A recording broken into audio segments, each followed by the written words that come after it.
Programa nas Entrelinhas. Iniciativa do curso de Administração Pública da ESAG. Apresentação: Professor Enio Luiz Spaniol. O impacto do fim do financiamento empresarial de campanha eleitoral para o país. Bom dia, ouvintes. Estamos iniciando o nosso programa nas Entrelinhas, o programa do DAP, Departamento de Administração Pública da ESAG UDESC, programa das quartas-feiras de manhã. E hoje o programa é um programa especial que vai ser apresentado por alunos sob a coordenação da professora Paula Schomer. São eles os alunos Priscila Bernardini Milak, Júlio Volpato e Eduardo Dias Poleto. Então, passamos para os alunos para apresentarem esse programa. Olá, bom dia. Aqui quem fala é o Júlio Volpato, acadêmico de Administração Pública. Estamos recebendo hoje no programa o economista, professor, ele foi deputado estadual, atualmente ele é vereador pelo PSOL, o vereador Afrânio. O tema abordado hoje nesse programa de rádio será o fim do financiamento empresarial de campanha. Um tema muito importante, pois ele vai influenciar diretamente também, diminuir a corrupção no Brasil. E para entender isso, a gente vai passar a palavra para o acadêmico Eduardo Poleto. Hoje, os números mostram que as empresas são as principais doadoras de campanha eleitoral no Brasil. Nas últimas eleições foram arrecadados cerca de 5 bilhões de reais de doações privadas, e isso foi mais do que o dobro das eleições de 2006, que girou na casa de 2,6 bilhões, números atualizados pela inflação. Esses números foram gerados a partir de levantamentos dos jornais Folha de São Paulo e Estadão, e além disso, os partidos receberam 308 milhões de reais de recursos do fundo partidário, enquanto o tempo de televisão girou em torno de 840 milhões para os cofres da União, né? Esse debate sobre a necessidade de mudar o financiamento de campanha no Brasil ganhou fôlego em meio às denúncias de propinas cobradas em contratos da Petrobras que acabavam irrigando partidos políticos e candidatos como doações oficiais de campanha. Vamos às perguntas, então, Afrânio. Gostaria de saber, você acha que é eficiente a proposta de proibir o financiamento empresarial de campanha eleitoral para o país? E você acha que esse é um instrumento de controle político que contribui para fortalecer os valores de transparência? Bem, em primeiro lugar, meu bom dia. Bom dia. Quero agradecer o convite do Eduardo Poleto, da Priscila e também do Júlio. É um prazer estar participando do programa de vocês e de um tema tão importante, tão relevante.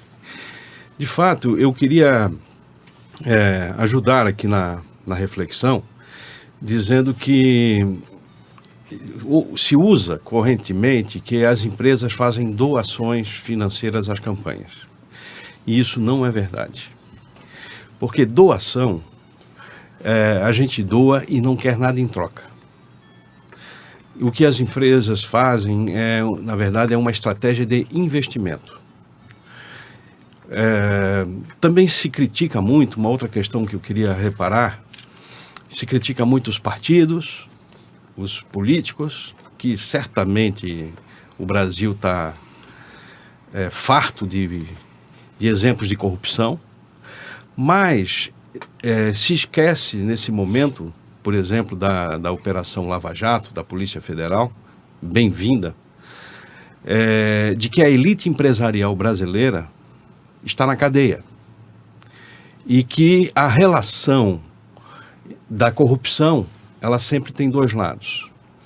Então, as empresas, elas se infiltram também no aparelho de Estado para obter dividendos, fraudar licitações, invadir o espaço público para alavancar o seu capital, para ampliar a sua performance empresarial, e isso, evidentemente, criando um espaço cada vez maior de deformação na relação entre o público e o privado. Por isso que eu entendo que essa decisão do Supremo Tribunal Federal de proibir o financiamento empresarial nas campanhas, ela é muito positiva, veio a partir de muita mobilização social também, é importante reparar, não foi uma coisa gratuita. Tem no Brasil hoje o que eu chamo de uma politicosfera, um clima político-social em que a população quer de fato que se faça grandes mudanças, e há uma perda, inclusive, de prestígio, de representatividade político-partidária, que exige uma reforma política profunda e não esse arremedo de reforma eleitoral que foi feita. Então, eu vejo como um passo importante que pese, eu diria que tem muito mais coisa a ser feita para evitar a corrupção e salvaguardar o interesse público. E você acha que proibir mesmo esse financiamento resolve o problema? Porque a propina ela já está proibida e ela acontece, né? Eu entendo que a proibição e a criminalização do financiamento empresarial, ele é importante. Não é porque, vamos fazer um paralelo, não é porque é proibido o crime racial, a prática do racismo, que não se deve ter leis que penalizem. Da mesma coisa, a violência contra a mulher. É sabidamente que não se deve agir de maneira violenta. Mas não é, nem por isso deixa de ser importante a Lei Maria da Penha.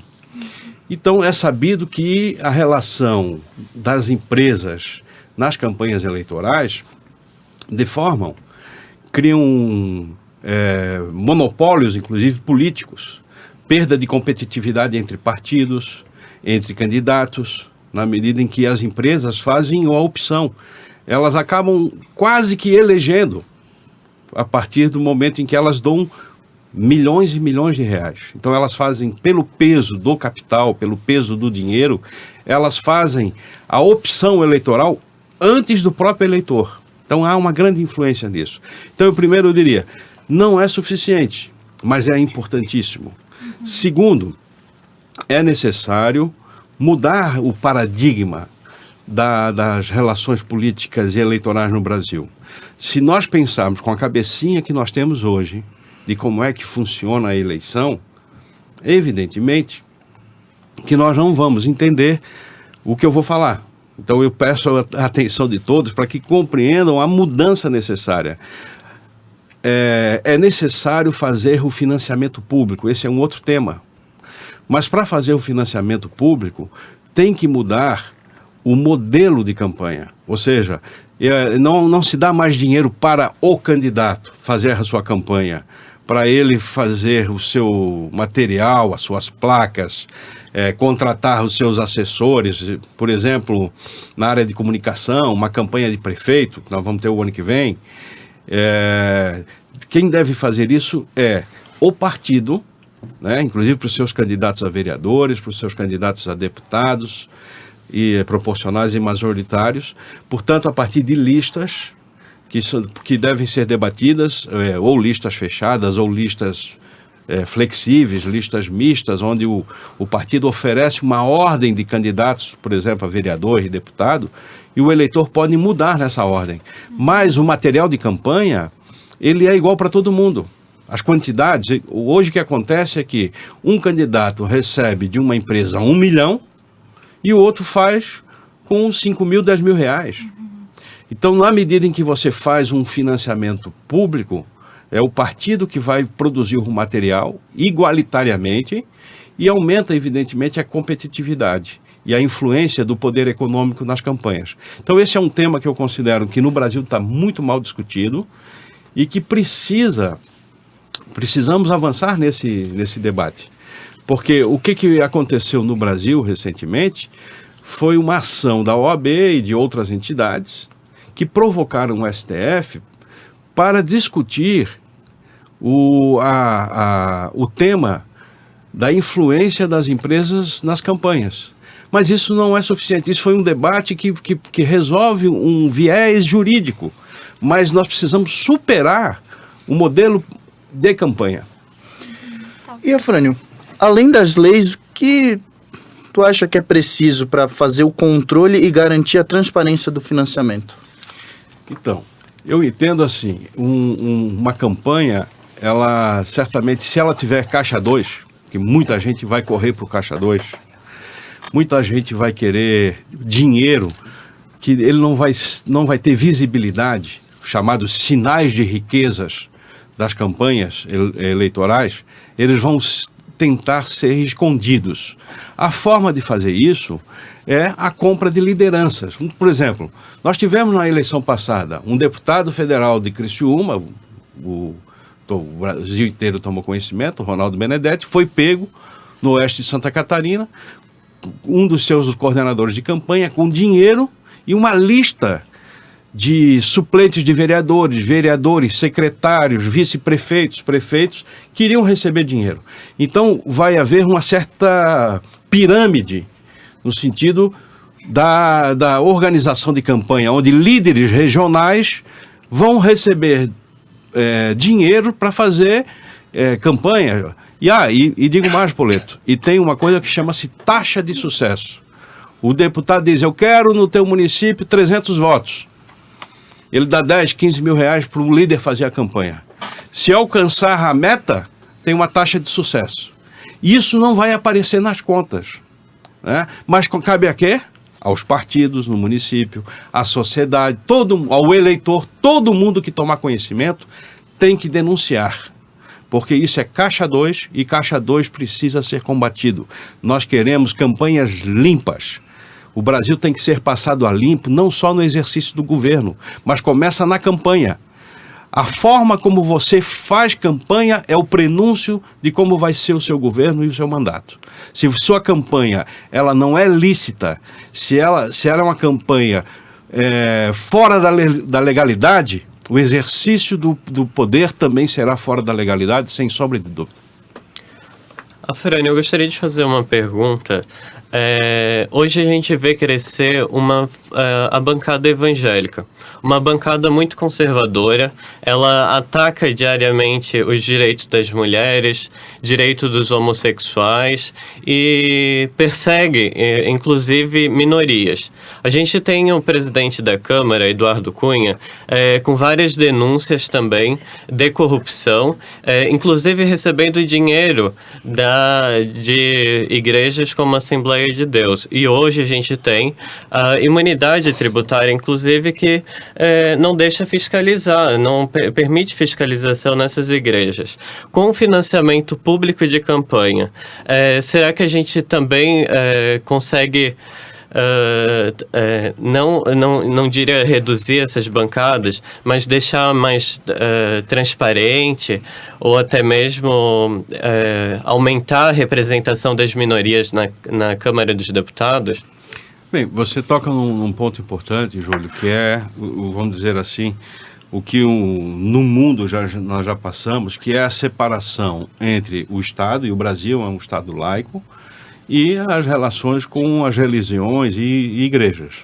Nós temos que insistir nisso, mesmo que se faça por parte de determinados partidos ou candidatos a tentativa de se aproximar do Estado para, vamos dizer assim, ocupá-lo e tirar proveitos em favor das suas escolhas religiosas e, enfim.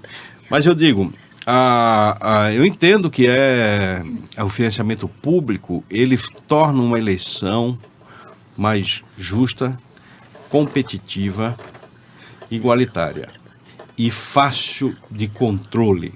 As contas das campanhas são de controle de toda a sociedade. A transparência, ela é 100%, porque se sabe quanto se passou para cada partido, o próprio financiamento público. Então não existe não existe a possibilidade de fazer caixa 2. Então financiamento público é um instrumento importantíssimo. Só que como a gente está viciado, vamos dizer assim, com um modelo ainda atual, a gente sempre tem um medo de experimentar o novo. E eu acho que é uma hora de fazer o desapego. Vamos partir para uma outra outra lógica de organização de campanhas, porque eu acredito que daqui a 10, 15 anos o Brasil será um outro país se nós tivermos a oportunidade de mudar os valores e as formas, os valores, vamos dizer, éticos e morais, e as formas organizativas da campanha. Então, o financiamento público de campanha seria o próximo passo a ser dado em relação às regras atuais? No meu modo de entender, sim. Ocorre que nós estamos vivendo, Poleto, um círculo vicioso. Como é que esses deputados, a maioria deles, como bem disse o Júlio, e a Priscila também já trouxe informações, como é que esses deputados chegaram lá na Câmara Federal? Por meio de campanhas milionárias. E eles não querem se desfazer desse negócio, não querem largar o osso. Então, mudar, deixar na mão de quem é o principal beneficiário o poder de mudança, jamais vai ocorrer. Então, é um círculo vicioso. O que acontece? Eu defendo uma constituinte exclusiva para tratar de reforma política e, inclusive, com 1/3 dos eleitos não necessariamente vinculados a partidos, que possam ser personalidades, pessoas renomadas, que vão ter um mandato exclusivo de ir lá e fazer a reforma política, acabou. E sem remuneração. Então, eu acho que isso é apostar efetivamente na democracia. Eu lamento que, nesses anos todos, a população foi jogada de lado, ela não teve a oportunidade de tomar as grandes decisões importantes no Brasil. Eu falo nos últimos 4 governos, aí, principalmente do PT, plebiscito no Brasil teve um, para discutir armamento. Dívida pública, reforma agrária, reforma política, isso aí ficou coisa para petit comité e bando, para resolver a partir dos seus interesses econômicos. Lamentavelmente, é preciso fazer, portanto, um processo de mudança do que eu chamo do centro decisório do poder. Não pode mais estar na mão desses que estão aí. Então, Afrânio, a gente gostaria de agradecer a sua participação e a participação de todos os ouvintes da Rádio UDESC. E gostaríamos também de agradecer aos professores Enio e Paula pela oportunidade de estar apresentando aqui na rádio e também de relacionar o aprendizado da aula de accountability com a prática da administração pública. Eu que agradeço a oportunidade, também aos professores, Enio e a professora Paula, e quero deixar um abraço amigo, fraternal, a todos os radiovintes e em especial aos estudantes. Agradecemos aos alunos Priscila, Júlio, Eduardo, professora Paula e ao Afrânio Bopré pela exposição das suas ideias sobre essa temática tão importante dentro da política brasileira atual. E agradecemos aos ouvintes e o nosso programa volta semana que vem nesse mesmo horário. Bom dia. Nas Entrelinhas, iniciativa do curso de Administração Pública da UDESC-ESAG, Universidade do Estado de Santa Catarina.